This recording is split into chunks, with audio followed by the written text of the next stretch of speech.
మీరు చెయ్యి ఊపితే 10 ఊళ్ళు ఆగుతాయి. అలాంటిది అమ్మాయి మీకు వేలు చూపించి మాట్లాడుతుంది. అసలు వాళ్ళు దాన్ని మాటలు పడాల్సిన కర్మ మీకు ఎందుకండి?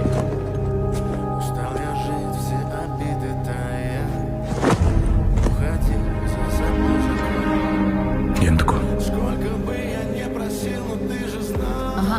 రోజు లెఫ్ట్ నుంచి వెళ్ళే కాలేజ్కి ఈ రోజు రైట్ నుంచి వెళ్దాం ఉంది. అప్పుడే నేను మా ఊరోళ్ళని చూశాను.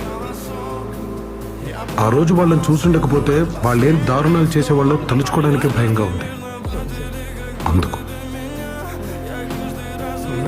వాళ్ళ తమ్ముడికి కథ చెప్పడం వల్లే బసిరెడ్డి బ్రతుకున్నాడని తెలిసింది. అందుకే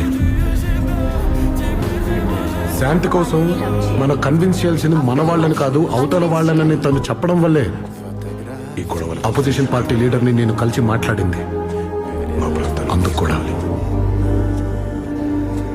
ఆఖరికి బసిరెడ్డి మనుషుల్ని మనం దాచిన ఇల్లు కూడా వాళ్ళ నాన్న క్లయింట్స్దే. ఇంకా ఎందుకని అడుగుతావా? తన వల్ల మనకు మంచి జరిగింది.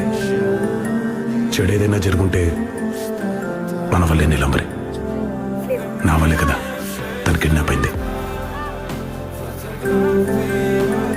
ఒక ఆడదాన్ని కష్టం నుంచి కాపాడితే మగాడికి హై వస్తుందంటారు. అదే ఆడదాన్ని కష్టంలోకి నెట్టి కాపాడితే అసహ్యం వేస్తుంది. నేను ఇక్కడ ఉంటే నీకు కూడా రిస్క్ నీలంబరి.